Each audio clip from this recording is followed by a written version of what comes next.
안녕하세요. 주식 분석하는 남자입니다. 어제 영상을 제가 저녁 약속이 있어서 회사 일을 마무리하고 찍고 올리고 나갔는데 유튜브가 서버가 문제였는지 영상이 안 올라갔어요. 그래서 밤에 늦게 들어왔기 때문에 다시 찍기에는 제가 부담스러웠고, 또 뭐 구독자도 얼마 없는데 몇 분이 또 댓글을 달아주셨더라고요. 그런 분들을 위해서 제가 안 올릴 수가 없기 때문에 오늘 외출을 나가야 되는데, 나가기 전에 잠깐 시간 내서 급히 5분 내로 좀 어제 시장 정리, 그리고 앞으로 투자 방향 이런 것들도 오늘 간단하게 정리해 보도록 하겠습니다. 자, 5월 18일, 오늘 5월 19일 석가탄신일인데 어제 시장 다시 올리는 겁니다. 어제 뭐 다 아시겠지만 ST팜, 그죠? 그리고 제넥신, 그리고 한미사이언스, 요 얘기부터 할게요.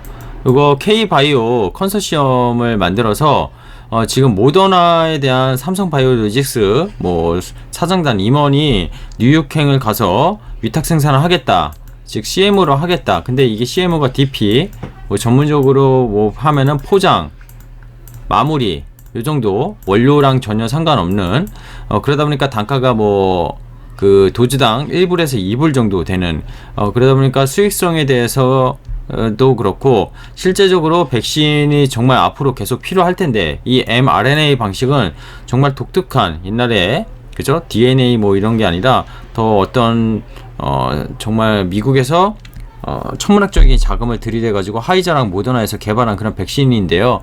지금 ST팜 같은 경우는 LNP 기술이라고 해서 나노 전달, 그거를 그 어디죠? 에듀반트인가요? 거기로부터 기술 이전을 받았잖아요. 그리고 뭐 한미사이언스는 그런 어떤 또 원료를 제작할 수 있는 그런 여러 뭐 또 개발을 완료했다, 이런 소식이 있었고, 뭐 제넥시 할 때 요 세 개 회사가 뭐 깊이는 저도 자세히 읽어보진 못했는데 그런 내용을 어제 뜨면서 주가가 급등을 했습니다.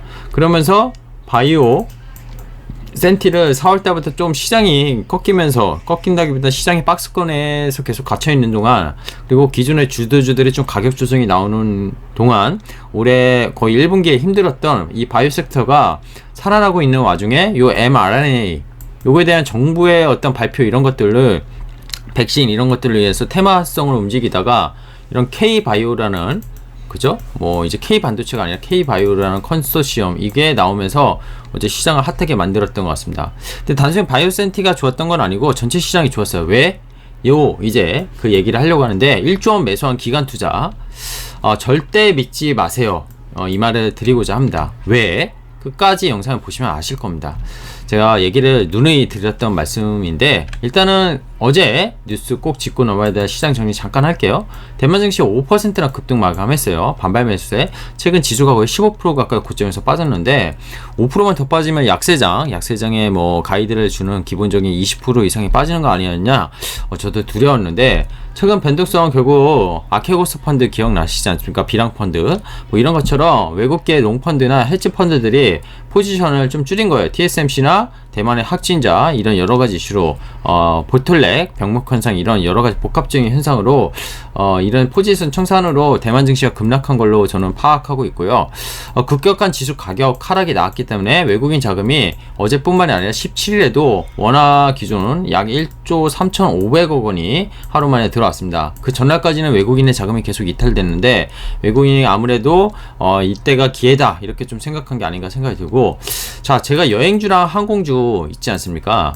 이게 어떻게 보면 서비스 업종이라고 볼 수 있죠. 소비에 따른 서비스 업종인데, 소비 회복에 따른 소비 회복에 대한 유통이나 패션, 이런 업종들이 최근에 돌아가면서 상당히 강했고, 실제적으로 시장에서 이익도 1분기 실적도 이익 컨센서스 대비 워낙 좋게 발표했습니다. 이익 컨센서스 대비 안 좋게 발표한 업종이 유일하게 여행, 항공 이쪽 서비스 업종이었는데, 미국에서 유나이트 에어라인이나 그 노열 캐리비안 크루즈, 이런 최근에 그런 이런 서비스, 여행, 항공, 그죠? 크루즈, 이런 종목들이 미국에서도 상당히 연초 이후에 많이 급등을 했는데, 그들에 따른 숫자, 그리고 특히 국내 같은 경우에는 이 여행주나 항공주는 저는 숫자에 대해서 올해 말까지, 아니면 늦어도 내년까지는 힘들 것이다, 단순히 기대 심리로 주가를 올리는 데는 한계치가 있을 것이고, 이미 캐시플로우가 많이 망가지는 회사이기 때문에 이걸 때란 옛날에 조선 중공업을 보시면 될 것 같아요. 한 10년 전으로. 그래서 그런 기업들에 대한 투자는 분명히 조심해야 된다, 얘기를 몇 번씩 데일리 시황에서 들었었는데, 진에어가 결국 LCC라고 불리는 저가 항공사죠. 자본 잠식을 발표했고요. 여행주 항공주 과연 투자가 옳은 것인가, 여기에 대해서 다시 한번 의심을 해야 된다, 이렇게 생각을 하고 있습니다.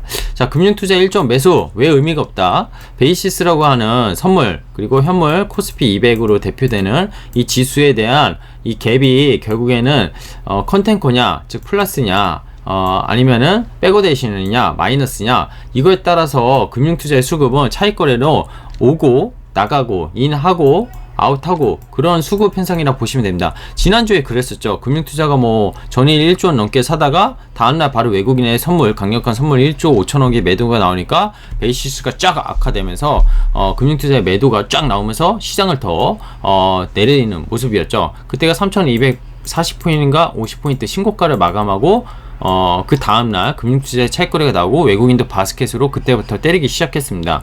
제가 외국인의 전략은 선물, 옵션, 현물을 많이 들고 있는 외국인의 입장에선 그런 전략을 써가면서 금융투자의 어떤 매수, 매도를 유인하기 때문에 금융투자, 즉 연기금과 투신, 어떤 이런 장기적인 약간 펀드 자금이나 이런 수급이 들어오지 않는 이상 기간에 이 금융투자, 특히 수급은 별 의미 없다, 이렇게 생각이 들어요.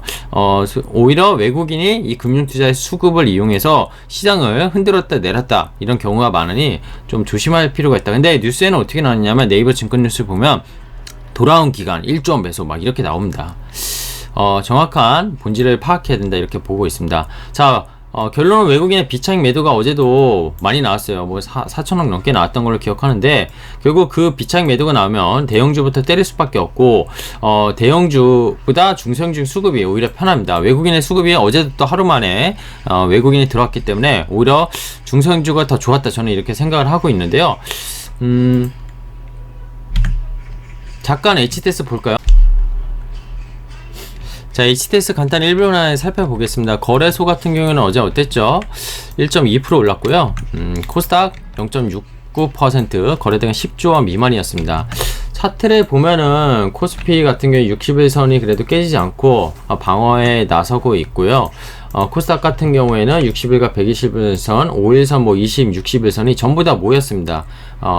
이 상승하면서 갭이 벌어졌던 이평선들이 뭐 복잡하게 움직인 것 같지만 다 모였기 때문에 방향성은 나올 거라고 보고 있고, 그게 수급적으로 크게 불안하지 않으면은 결국 손바뀜이 일어나고 있거든요. 외국인과 기관이 개인이 많이 샀던 물량을 또 어제 같은 경우에 받았어요. 그래서 이 수급의 손바뀜, 결국 개인이 또 1000 넘어가면 다시 사게 되겠지만 수급의 중간중간 이렇게 손바뀜이 일어나면서 가격은 프라이싱은 리프라이싱이 되면은 결국에는 지수는 위로 간다고 생각합니다.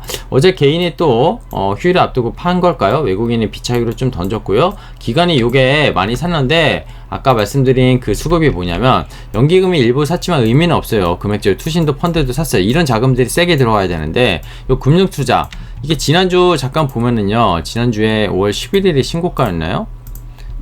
5월 10일이 신고가였네요. 월요일날, 그죠? 금융투자 7,800억 샀습니다. 이날 외국인 샀죠. 근데 다음날 어떻게 됐습니까? 11일 페이크였던 거죠. 전날이 외국인이 무려 하루 만에 2조 원을 던졌고 금융투자의 차익거래를 나오게 했습니다. 연기금도 같이 던지긴 했지만 이 물량이 얘네가 던지면서 쏟아내리면서 지수를 쭉쭉쭉쭉 내리는 그런 모습이었어요. 다음날 어땠죠? 12일날 12일도 외국인의 매도가 거칠게 2조 7천억이나 하루에 나왔고 금융투자 물량 1조 3천억 들어갔기에 이틀 동안 나가는 모습이었습니다. 이렇게 포지션을 짜다 보니까 외국인에 의해서 시장은 이 금융투자의 수급이 들어오면은 그거는 다시 나가는 물량이다, 나가면 다시 들어오는 물량이다, 이렇게 생각하면 될 것 같아요. 근데 그게 뭐 하루가 걸릴지 며칠이 걸릴지 뭐 2, 3주가 걸릴지 그럼 그때그때 좀 달라요. 근데 지난주 같은 경우는 너무 인위적으로 수급을 외국인의 선물 수급에 의해서 조절했다, 이렇게 보였습니다. 종목들 잠깐 살펴볼게요. 어제는 사실 볼 게 없었어요. 이 전반적으로 보시면은 빨간색이 파란색보다 많았고요.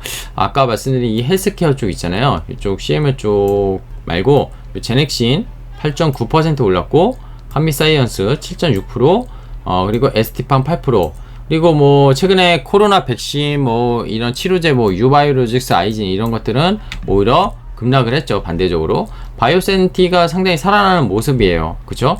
삼천생제약도 6만원이 회복됐고 5%뭐 경구약 이런 것들에 대한 에스페스 이런 기술들이 좀 시장에서 계속 부각되고 있는 것 같아요. 코로나 치료제. 근데 뭐 현실화 가능성은 크게 당장에 어떤 가시성은 분명히 없다고 생각합니다. 이 바이오센티는 다 아시겠지만 이쪽은 숫자라기보단 기대심리 그리고 어떤 센티 수급 이쪽이 매우 중요한데 최근에 그런 게 mRNA 이쪽에 대해서 상당히 센티를 살렸다 이렇게 보시면 될 것 같아요.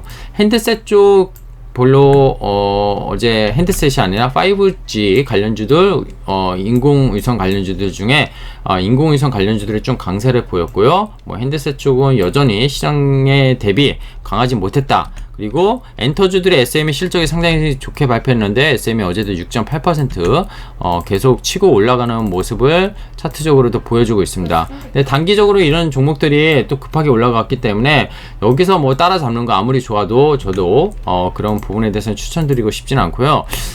조선주, 철강, 건설 시클리컬도 어제 강했습니다. 그리고 효성 3인방, TNC 첨단 소재 하악도 강했고요. 뭐 대형주들 전반적으로 강세인데 보시다시피 삼성전자 우선주 시가총액 1위 종목이 보합세였습니다. 하이닉스 2.9% 올랐지만 지수가 1.2%는 올랐지만 삼성전자가 보합이었다는 거는 전반적으로 대형주, 초대형주보단 대형주 이쪽이 강했고 소형주 스몰캡 쪽에서는 상당히 이쪽 반도체 쪽도 삼성전자가 못 움직이고 대만이 급등했는데도 불구하고 아무래도 한미 정상회담인가 이거에 대한 좀 그런 뉴스에 또 팔아라 약간 그런 수급 부담으로 조금 덜 오르지 않았나 그렇게 생각이 들고 있습니다. 결국에는 HTS로 잠깐 시장 정리해봤는데 금융투자 오늘 말씀드리고 싶은 건 금융투자의 수급 얘네는 실제적인 기간의 매수보다 차익권에 들어오는 수급이기 때문에 절대로 뭐 뉴스를 보고 돌아온 기간 뭐 기간이 이제 시장을 산다 기간 때문에 시장이 오른다 이런 식의 뉴스는 굳이 믿지 말아라 이런 말씀을 드리고자 합니다. 자 오늘 석가탄신일 휴일 잘 보내시고요. 영상이 제가 2번이나 찍는 경우는 보통 없는데 오늘 좀 시간 내서 찍어봤습니다. 자 감사합니다.